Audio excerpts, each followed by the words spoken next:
When I started lifting, I felt like a gazelle in a lion's den. Essentially, I felt small and not in place. And the reason why I feel like I felt like that is mostly because I was frail and tiny. I mean, here's a picture of how I was when I started lifting. Actually, 2 years ago on the dot. But I didn't even have a workout program I was following, but I knew that protein powder was good. Not the quantity of protein powder, but I just knew that, hey, protein powder will put on muscles. I didn't even know, like, how to lift certain weights a certain way for good form, and also just optimal amount of sets and optimal amount of rest time in and out of the gym. So if there are a few things I would like to talk about in this video to especially new lifters, I know that lifting has gotten kind of a semi-big trend over the last couple of years, especially the subculture. I'd like to discuss 5 things I wish I knew before I started lifting, mostly to make it easier on yourself so you see more gains, but also recover more and prevent yourself from injury, but also just be healthier all around, because some of this also has to do with diet. So it's not all just pertaining to lift weights a certain way. If I could be honest, I put on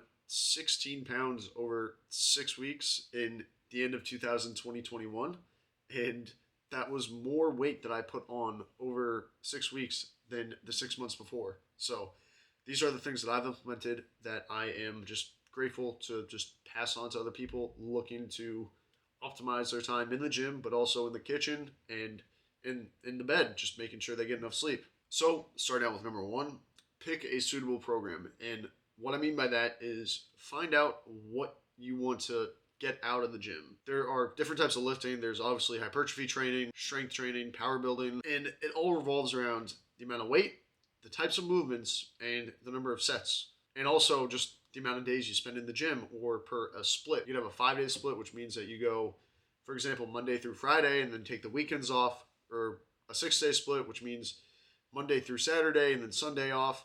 It all varies, but pick a suitable program that fits your needs. So for me, I didn't really care about getting super strong. I didn't really care about squatting 500 pounds, deadlifting 600, benching 300. I just wanted to put on muscle. I want to put on size because I was frail, I was weak.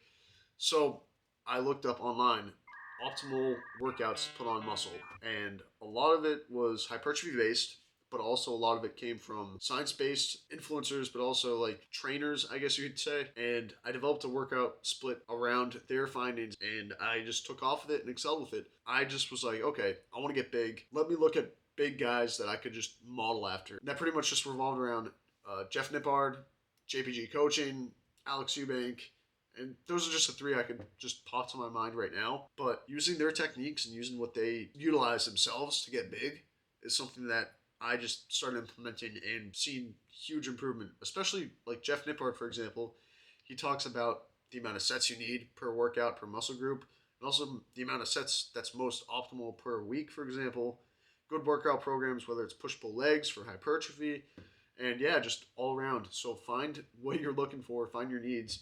And if you just don't really have guidance, look to the big guy in the gym and just be like, hey, I'm trying to get big naturally, and I just need some advice. And they'll probably help guide you in a direction that is going to propel your progress in a way that you want to progress towards, for example. Right now, I'm looking to get stronger, so I'm following more so of a power building split. 'Cause I'm in a bulk right now. I'm putting on more weight. And the gains haven't really have been coming in the last few weeks. I'm just being honest. So it's like, okay, count my calories, get more strength training in, fewer reps, higher weight. I want to get stronger, and yeah, maybe a little bit more bigger, but see where that goes, because that's what I want right now, and I'm identifying my needs. So hopefully you do the same, and let's move on to number 2. So number 2 is actually getting enough rest, and that could also mean inside the gym and outside the gym. So the amount of rest you're taking in between sets, but also the amount of rest you're resting certain muscle groups between training periods. So, for example, if I'm rocking a push-pull legs 6-day split, let's say I rock push on Monday and push on Thursday, that gives me 3 days to recover chest, triceps, and shoulders, which is a suitable amount of time, given that I don't go over a certain amount of sets that bring it to junk volume. So obviously you want to get enough rest in between muscle groups just so your muscles recover, but also a huge part of it is sleep. I cannot stress enough, like, the power of sleeping. It is God's given gift that you need if you're looking to put on muscle, because you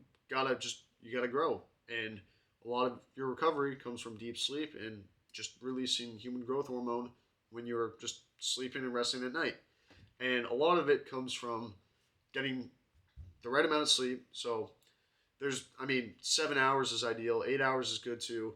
But a lot of it also comes down to the consistency of your sleeping periods. So try not to deviate an hour between the time you go to bed and the time you wake up every day. It's healthy at the very least to just go to bed at the same time, wake up at the same time, and keep that in a strict, confined schedule. So I recommend going to bed at 11, waking up at 6, 6:30, and get on with your day. So just get enough rest in that aspect, of course. But when you are training, make sure you get enough rest in between sets.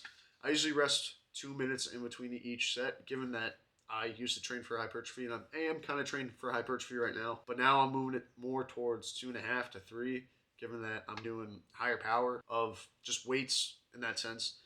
So definitely try to get enough rest because that is where gains are made. Your gains are made not necessarily inside the gym, but what you do resting outside of the gym. I'm not going to just negate the fact that what you do inside the gym is not important. It really is very important, but you need a rest. And a lot of people are not getting enough sleep and not resting enough days in between each training sessions for muscle groups. So if you do a full body one day, at least wait 48 hours at the bare minimum.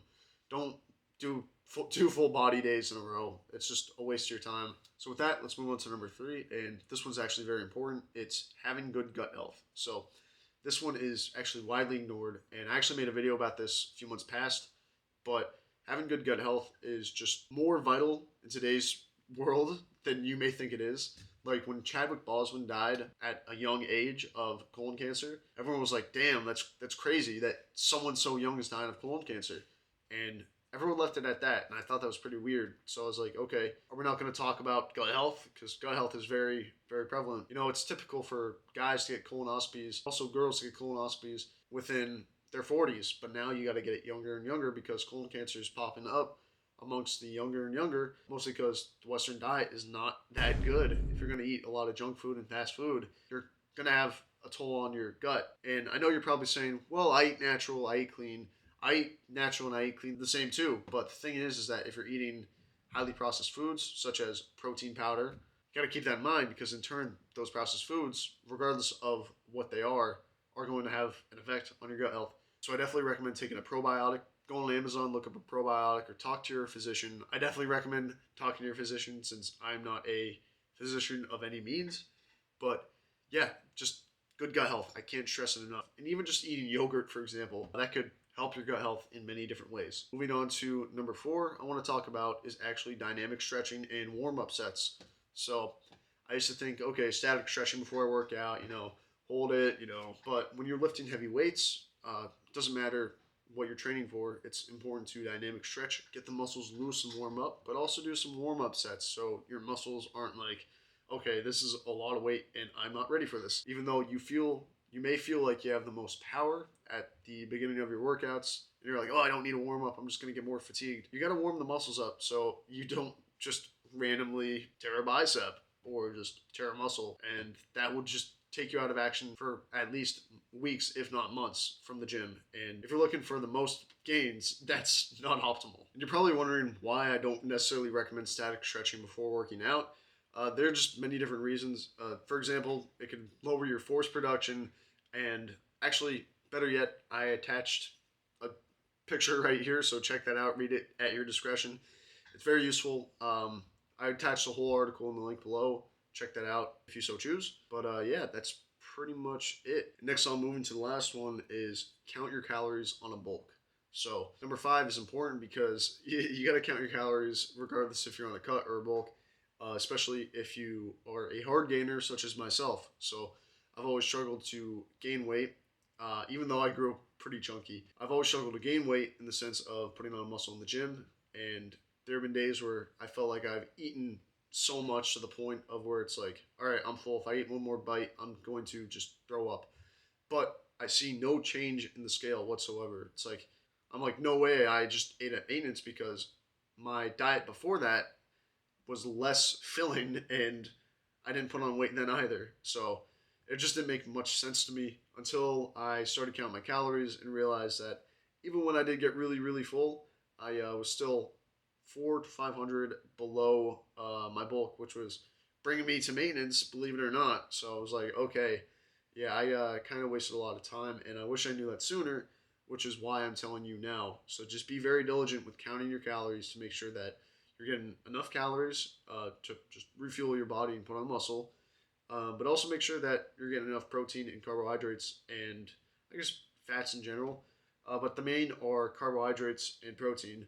It varies for what you're looking for, whether you're looking to bulk or you're cut. But if you're cutting, more protein is better compared to carbs. And if you're bulking, you definitely need a lot of carbohydrates. So don't be scared of carbs like I was, because you will lose a lot of weight and it's not fun.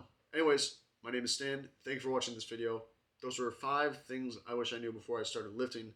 I really hope that this knowledge came across as useful, and I hope that you utilize it within your lifting and you learn something from it. So if you like this video, please check out some of my other videos and please subscribe.